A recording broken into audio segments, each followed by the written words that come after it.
नमस्कार, आप देख रहे हैं न्यूज 21। मैं हूं आपके साथ हर्षदा। जोधपुर से खबर है, जहां पारिवारिक विवाद के चलते मां और दो बेटों ने सामूहिक आत्महत्या कर ली। मामला ओसिया थाना इलाके के बिगमी गांव का है। घटना सुबह 11 बजे हुई। बड़े बेटे ने व्हाट्सएप पर सुसाइड नोट अपने रिश्तेदारों को भेजा था और इसके बाद तीनों ने जहर पीकर अपनी जान दे दी। 12 साल का मौसेरा भाई घर पहुंचा तो तीनों जमीन पर पड़े हुए थे। मुंह से झाग निकल रहे थे और ग्रामीणों की सूचना पर पहुंची पुलिस ने तीनों के शवों को ओसिया अस्पताल की मोर्चरी में रखवाया। ग्रामीण एसपी राममूर्ति जोशी ने मामले को लेकर क्या कुछ कहा, सुनिए। आज सुबह ओसिया थाने में एक परिवार के सामूहिक आत्महत्या का प्रकरण सामने आया है, जिसमें एक माँ और उसके दो बेटों ने प्रथम दृष्टया जहरीला पदार्थ खाने के उपरांत उनकी मृत्यु हुई है। ये घटना सामने आई है। इसमें तीनों के शवों को ओसिया के हॉस्पिटल में की मोर्चरी में रखवा दिया गया है और परिजनों को बुलवाकर उनका अंत्य परीक्षण करवाया जा रहा है। परिजनों से रिपोर्ट ली जाएगी और इसमें जैसी भी जांच होगी आगे विधिक कार्यवाही अमल में लाई जाएगी। गुलाबी ठंड के बीच राजधानी जयपुर में एशिया फैशन टूर का जलवा देखने को मिलेगा। देश और दुनिया के जाने माने फैशन डिजाइनर्स के पहने कपड़ों को जाने माने मॉडल्स रैंप पर शोकेस करेंगे। जयपुर के क्लब एग्राइट में Asian fashion tour Jaipur edition 2024 को लेकर अमेजॉन टीम ने पत्रकारों से मुखातिब होते हुए बताया कि 13 से 16 दिसंबर तक आयोजित होने वाले इस फैशन शो कार्यक्रम में फैशन, कला और संस्कृति के क्षेत्र में बेहतरीन प्रतिभाओं को एक मंच पर लाकर युवा प्रतिभाओं के जरिए लेटेस्ट ट्रेंड को रैंप पर शोकेस किया जाएगा। आयोजन समिति की सदस्य गुरप्रीत सिंह ने बताया कि इस 4 दिवसीय फैशन शो में फैशन के जीवंत संग्रह, इनोवेटिव डिजाइन्स व डायनेमिक फैशन डिस्प्ले देखने को मिलेगा। जयपुर से bureau report. Asian fashion tour Jaipur edition, जिसका नाम हमने रॉयल्स ऑफ राजस्थान रखा है। यहाँ पर डिफरेंट लेबल्स यहाँ पार्टिसिपेट कर रहे हैं। फैशन कॉलेजेस हो गए, ऑटोमोबाइल कंपनीज हो गई, कॉस्मेटिक कंपनीज हो गई, डिफरेंट लेबल्स यहाँ डिज़ाइनर्स पार्टिसिपेट कर रहे हैं। ये हमने 13 से लेकर 16 तारीख तक रखा है। राजस्थान के यहाँ के जो टैलेंट हैं, जो लेबल्स और डिज़ाइनर्स हैं, उनके लिए हमने पूरा एक फैशन वीक रखा है। यहाँ पर अगर हम बात करें तो डिफरेंट लेबल्स हैं, ब्रांड्स हैं जो हम यहाँ कर रहे हैं। एक मिनट कोई नहीं, इसमें लोकेशन ले आइए। हाँ, मैं वही ला रहा हूँ, ऐड हो जाएगा वो। ठीक। 13 से 16 तक अलग अलग तारीख हैं, अलग अलग जगह हैं जहाँ पर हम इसे कर रहे हैं। पहला हमारा 13th is a grand opening where it is at we are going to do it in the नोबा सी स्कीम जयपुर में। कचौर शो है, इवनिंग सनडाउनर शो है। 14 तारीख को हमारा exhibition hall Rajasthan International Centre में है, झलाना डूंगरी में, जहाँ पर मेजर कॉलेजेस और बड़े डिज़ाइनर्स यहाँ शोकेस करेंगे। एग्जीबिशन स्टॉल्स भी है वहाँ पर। उसके बाद 15 तारीख को हम इग्नाइट में कर रहे हैं, जो कि इट्स अ क्लब कचौर, प्लस यहाँ पर हमारे सेलिब्रिटी जो प्लेबैक सिंगर हैं मिलिंद गाबा जी आ रहे हैं। उसके आगे 16 तारीख को हमारा जो ग्रैंड फिनाले है वो हमारा HOP में है। सबसे बड़ी बात जो इस फैशन टूर में खास रहने वाली है वो है हम सब एक दूसरे का साथ देकर आगे बढ़ेंगे। This fashion tour is very special, reason being कि यहाँ पर हमने सब तरह के डिज़ाइनर्स के साथ में जोड़ने की कोशिश करी है। Designers coming from small walks of life to designers who are already well established. So all of us are getting together and making this week a big success. तो ज़्यादा से ज़्यादा मात्रा में आइए और सभी डिज़ाइनर्स का मनोबल बढ़ाइए। We look forward to have you. Thank you so much. Rajasthan में कड़ाके की सर्दी शुरू हो चुकी है और इस सीजन में पहली बार तापमान माइनस में पहुंचा। ओस की बूंदें हो या बाल्टी में रखा पानी, तापमान गिरने के कारण पानी बर्फ बन रहा है। सीकर के फतेहपुर में बुधवार को न्यूनतम तापमान -1.0 डिग्री सेल्सियस दर्ज किया, तो वहीं इसी के साथ पूरे प्रदेश में सबसे ठंडा फतेहपुर रहा। ऐसी स्थिति कुछ माउंट आबू में भी थी। इन शहरों में ओस की बूंदें बर्फ में तब्दील होती जा रही है। उधर मौसम विभाग ने 17 जिलों में बुधवार को कोल्ड वेव चलने की चेतावनी दी है। मौसम विज्ञान केंद्र जयपुर ने आज भी 17 जिलों में, जबकि 12 और 13 दिसंबर को 15 जिलों में कोल्ड वेव का प्रभाव रहने की संभावना जारी की। जयपुर से ब्यूरो रिपोर्ट। डीडवाना जिला मुख्यालय और उपखंड क्षेत्र में जिला कलेक्टर के निर्देश पर कस्टोडियन जमीनों को सरकारी संरक्षण में लेने के विरोध में आज अखिल भारतीय किसान सभा की ओर से जिला कलेक्ट्रेट के सामने किसानों ने महापड़ाव डाला। इस महापड़ाव में क्षेत्र के अनेक गांवों से सैकड़ों किसान जुटे और प्रशासन की इस कार्रवाई का विरोध जताया। किसानों ने प्रशासन के खिलाफ जमकर नारेबाजी करते हुए किसानों को उनके खेतों से बेदखल करने का आरोप लगाया। साथ ही साथ किसानों को वापस खातेदारी अधिकार देने की मांग की। किसान नेता भागीरथ यादव ने मामले पर क्या कुछ कहा, सुनिए। हमारी मीटिंग है, महापड़ाव है। मेन मुद्दा हमारा है कि कस्टोडियन की जो जमीन है, जो 4,500-5 हजार बीघा जमीन डीडवाना के आसपास के गांव में है, जो किसान काबिज है, सालों से काबिज है। कुछ हमारे भाई जो विभाजन के समय पाकिस्तान चले गए, उनके नाम अब इस जमीन के अंदर है। तो बार बार प्रशासन को अवगत कराने के बावजूद प्रशासन ध्यान नहीं दे रहा है और आज तक इन समाजों के लोगों ने राजनीतिक पार्टियों को वोट दिया, कई भी सरकारें बनाई, कांग्रेस, भारतीय जनता पार्टी, जनता दल, लेकिन किसी भी नेता की इच्छा शक्ति नहीं थी कि ये कस्टोडियन की जमीन इनके नाम करवाई जाए। बल्कि पूरे राजस्थान के अंदर सिर्फ शिवाय डीडवाना के अलावा कहीं कस्टोडियन की जमीन नहीं है, सब किसानों के नाम हो गई। हमने पिछले समय कलेक्टर साहब को ज्ञापन दिया, यहाँ मीटिंग भी रखी, उन्होंने हमें कमेटी का आश्वासन दिया था, वो कमेटी भी आज तक नहीं बनी। और हालत यह है कि जो किसान काबिज है वर्षों से, उनको प्रशासन वहां से बेदखल किया जा रहा है और उन जमीन को स्वायत्त घोषित करके सरकारी घोषित कर दी और उस प्रशासन उस जमीन पर कब्जा करना चाहता है। इसीलिए अखिल भारतीय किसान सभा ने आज एक ऐतिहासिक महापड़ाव याद रखा है और इस महापड़ाव का मकसद यह कि जब तक हमारी जमीन हमारे किसानों के नाम नहीं की जाती तब तक हम चैन से नहीं बैठेंगे। अगला कदम क्या रहेगा? अभी हमारा मीटिंग चल रहा है और मीटिंग चलने के बाद में प्रशासन से हमारी क्या बात होती है, प्रशासन के ऊपर डिपेंड है। यदि प्रशासन जमीन को नाम करने की हाँ भरता है और लिखित में हमारे साथ में समझौता करता है तो ही हम महापड़ाव उठाएंगे, वरना महापड़ाव जब तक जारी रहेगा और ऐतिहासिक महापड़ाव होगा। अभी जो संख्या आप देख रहे हो, इससे दूनी तीनी संख्या आने वाले दिनों के अंदर बढ़ेगी। राजगढ़ के बिलेटा गांव में पाइपलाइन तोड़ने की शिकायत पर पहुंची पुलिस पर मारपीट का आरोप लगाया। पीड़ित पक्ष ने आरोप लगाया कि वीडियो बनाने पर नाराज पुलिस ने महिलाओं और पुरुषों पर लाठियां चलाई। दरअसल वाजिद ने पुलिस में शिकायत दी थी कि महबूब नामक व्यक्ति के खेत से हमारी पानी की पाइपलाइन गुजर रही है, जिसे एक व्यक्ति महबूब ने तोड़ दिया। राजगढ़ थाना प्रभारी रामजीलाल ने कहा कि शिकायतकर्ता वाजिद में एक व्यक्ति महबूब पर पाइपलाइन तोड़ने का शक जताया था। जांच के दौरान महबूब के परिजनों ने पुलिस से अभद्रता की, लेकिन मारपीट जैसी कोई बात नहीं हुई। अलवर से ब्यूरो चीफ प्रदीप गोयल की रिपोर्ट।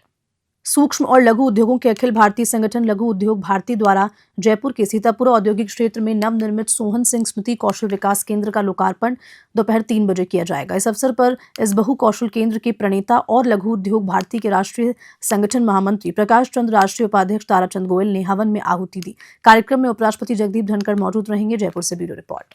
राजस्थान के जयपुर नगर के अंदर लघु उद्योग भारती द्वारा कौशल विकास केंद्र का 11 दिसंबर को उद्घाटन का आयोजन किया जा रहा है। उसके लिए आज 10 दिसंबर को हवन का कार्यक्रम संपन्न हुआ, जिसके अंदर राष्ट्रीय पदाधिकारी, प्रदेश के पदाधिकारी ने जोर शोर से भाग लिया और भारतीय संस्कृति अनुसार हवन का कार्यक्रम संपन्न हुआ। लघु उद्योग भारती द्वारा यह कौशल विकास केंद्र में उद्योगों को आने वाली कुशल कार्मिक की समस्याओं का निराकरण करेगा एवं कौशल विकास का कार्यक्रम करके नए नए कार्मिकों को तैयार किया जाएगा। सरिस्का में पांडुपुर हनुमान मंदिर जाने वाले दर्शनार्थियों के लिए मंगलवार को इलेक्ट्रॉनिक बस का परीक्षण किया गया। टाइगर रिजर्व में पर्यावरण संरक्षण के उद्देश्य से इलेक्ट्रिक बस सेवा शुरू की गई। ये पहल न केवल पर्यावरण दृष्टिकोण से महत्वपूर्ण है, बल्कि इससे पर्यटकों को वन्य जीवों को देखने के लिए एक शांत और प्रदूषण मुक्त अनुभव मिलेगा। उप वन संरक्षक अभिमन्यु सहारण ने इसका भौतिक निरीक्षण किया और इसे सरिस्का से पांडुपोल तक सफलतापूर्वक चलाया, जो संतोषजनक रहा। एक बार चार्ज होने पर ये इलेक्ट्रिक बस 60 से 70 किलोमीटर तक चल सकती है। अलवर से ब्यूरो चीफ प्रदीप गोयल की रिपोर्ट। उत्तर पश्चिम रेलवे द्वारा आयोजित 3 दिवसीय रेलवे प्रदर्शनी ने जयपुर में अपनी धूम मचाई। मुख्य जनसंपर्क अधिकारी कैप्टन शशि किरण ने बताया कि इस प्रदर्शनी में रेलवे की विरासत, तकनीकी प्रगति और आधुनिकता को दर्शाने वाली कई चीजें प्रदर्शित की गई, जो लोगों के लिए आकर्षण का केंद्र बन रही है। प्रदर्शनी में रेलवे की उन्नति को दिखाने वाले अनूठे मॉडल्स और तकनीकी प्रदर्शन किए गए। रेलवे के आधुनिक ट्रेन के मॉडल ने लोगों को खासा प्रभावित भी किया। नई दिल्ली से लाए गए फेयरी क्वीन इंजन का मॉडल, रेलवे से संबंधित मग, पेंटिंग्स और अन्य सामग्री बिक्री के लिए रखी गई। प्रदर्शनी 9 दिसंबर को शुरू हुई थी और आज 11 दिसंबर को इनका समापन होगा। प्रदर्शनी में आगंतुकों के मनोरंजन के लिए ऑनलाइन क्विज और सेल्फी स्क्रीन भी लाए गए हैं। ये गतिविधियां लोगों यानी कि खासकर युवाओं के बीच बेहद लोकप्रिय रही। रेलवे की इस पहल ने जयपुर वासियों को अपनी विरासत और भविष्य के परिवहन साधनों की झलक देने का एक अनूठा अवसर प्रदान किया। जयपुर से ब्यूरो रिपोर्ट। नहीं, बहुत ज़रूरत थी, ऐसा नहीं है कि कोई ज़रूरत नहीं थी। ज़रूरत इसलिए है क्योंकि देखिए इतने सारे इन्वेस्टर्स आ रहे हैं यहाँ पे राजस्थान समिट में, इतने बाहर के लोग आ रहे हैं, अपने इंडिया के भी बहुत सारे लोग आ रहे हैं। तो रेलवे जो अपनी विकास की गाथा नई रच रहा है, उत्तर पश्चिम रेलवे जिसमें एक बहुत ही अग्रणी भूमिका निभा रहा है, उसके बारे में लोगों को अवगत कराना एक बहुत प्राथमिक हमारी जिम्मेदारी है। उसके साथ साथ चूँकि रेलवे की बहुत सारी परियोजनाओं पर काम चल रहा है, आइकॉनिक प्रोजेक्ट है जो चल रहा है, और बहुत सारे ऐसे प्रोजेक्ट हैं जिनका फाइनल लोकेशन सर्वे हो रहा है, एस्टिमेट बन रहे हैं। तो इन सब के बारे में लोगों को अवगत कराना, और साथ ही साथ अगर कोई इन्वेस्टर जो कि इंटरेस्टेड है काम करने में रेलवे के साथ में, तो उन सबको बताना, एक प्लेटफॉर्म पर लगाना, ये हमारा एक उद्देश्य था इस एग्जीबिशन को लगाने का। बहुत सारे लोग यहाँ पे आ रहे हैं, हमारे जो विजिटर हैं वो सारे यूथ भी हैं, बहुत सारे इन्वेस्टर्स भी आए हमारे पास, एडमिनिस्ट्रेशन के भी बहुत सारे लोग आए, गवर्नमेंट के बहुत सारे लोग आए, उन्होंने देखा और सराहा। और चूंकि हमने ये पूरी प्रदर्शनी को इस तरह से दर्शाया है जिसमें कि हम स्टेशन डेवलपमेंट के बारे में बता रहे हैं, जो वंदे भारत जो चल रही है उसके बारे में बता रहे हैं, और जो हमने एक हेरिटेज का एक सेक्शन रखा है जहाँ पे हम सुविनर शॉप भी हमने रखा है।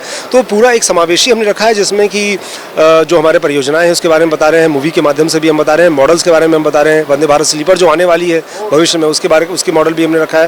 तो लोगों को रेलवे के बारे में और रुचि बढ़े, रेल यात्रा के प्रति और जागरूक हों, और परियोजनाएं जो चल रही हैं राजस्थान में, जो रेलवे इतना महत्वपूर्ण काम कर रहा है उसके बारे में लोगों को पता चले, इसके बारे में ये जी। अभी जैसे आज ही के दिन जो है सऊदी अरबिया का डेलीगेट आया था, उनको जब हमने स्टेशन डेवलपमेंट के बारे में बताया तो बहुत ही खुश थे, और वो जानना चाह रहे थे कि और कौन से स्टेशन ऐसा डेवलप हो रहे हैं, क्या क्या स्कोप है, अवेलेबिलिटी है। एमएसएमई के डायरेक्टर अभी जस्ट आए थे, उन्होंने एक बात की कि क्यों नहीं हम जो एमएसएमई के जो हमारे प्लेयर्स हैं उनके साथ हम एक वेंडर मीट करें। तो इस तरह करके बहुत सारी अपॉर्चुनिटी है जो कि बहुत सारे लोग देख कर नोट करके जाते हैं और बाद में फिर कनेक्ट करते हैं। हमारे स्टॉल को उन्होंने देखा है, सराहा भी है। तो एक ऐसी अपॉर्चुनिटी है जो कि लगातार चलती रहेगी। वंदे भारत में अब नया क्या है? जी, वंदे भारत जो हमारे यहाँ राजस्थान में ऑलरेडी 4 संचालित की जा रही हैं, यहाँ पे हमने वंदे भारत स्लीपर का भी मॉडल डिस्प्ले किया है जो कि जल्दी ही अभी ट्रायल हो रहा है इसका, और पहली ट्रेन जो है जल्दी शुरू की जाएगी। तो ये स्लीपर का जो नया वेरिएंट है ये भारतीय रेल में और ज़्यादा इसका प्रोडक्शन होगा। हमारे जो है खातीपुरा में नया टर्मिनल जो बन रहा है, टर्मिनल फैसिलिटी जो बन रही है मेंटेनेंस की, वहाँ भी हम इसके मेंटेनेंस का भी रख रहे हैं। साथ ही साथ जो जोधपुर के भगत की कोठी में वंदे भारत मेंटेनेंस का डिपो बना रहे हैं, तो वो सबको भी ध्यान में रखते हुए हमने आज यहाँ लगाया है ताकि लोगों को पता चल सके कि रेलवे क्या कुछ नया टेक्नोलॉजी में कर रहा है, यात्री सुविधाओं में बढ़ोतरी कर रहा है। राजस्थान माध्यमिक शिक्षा बोर्ड को रीट 2024 को लेकर सरकार की अनुमति मिल गई है। बोर्ड सचिव कैलाश चंद्र ने बताया कि जल्द ही नोटिफिकेशन जारी होगा। इसके लिए प्रशासन ने तैयारी शुरू कर दी है। फिलहाल आवेदन करने की डेट और एग्जाम डेट डिसाइड नहीं की गई है।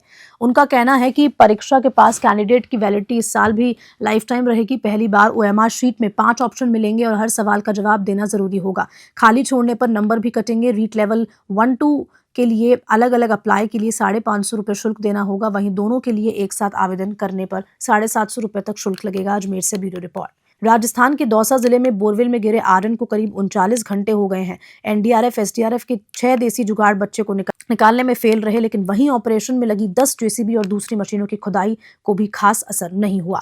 जिले के कालीखाड़ गांव में 160 फीट गहरे बोरवेल से आयरन को निकालने के लिए अब हाईटेक मशीनों से सुरंग बनाई जा रही है। बोरवेल में गिरने के बाद से बच्चे एक एक बूंद पानी को तरस रहे हैं। इस कारण परिवार और प्रशासन की चिंता बढ़ती ही जा रही है। दौसा से गणेश योगी की रिपोर्ट। नमस्कार, आप देख सकते हैं जो बोरवेल में बच्चा गिरा है वो 48 घंटे के लगभग हो रहे हैं। 2 दिन का टाइम हो चुका है और आप देख सकते हैं 2 दिन से ये बच्चा बोरवेल के अंदर फंसा हुआ है और उसको निकालने के लिए प्रशासन लगातार प्रयास जारी है। पहले खुदाई जारी की, खुदाई के बाद ये जो एक टेक्नोलॉजी की मशीन है इसको मंगाया गया है। उसके बाद इसी के पास में एक बोर यानी कि कुईनुमा एक बोर काटा गया है जिसमें पाइप लगने के बाद नीचे टलन के माध्यम से उस बच्चे को निकाला जाएगा।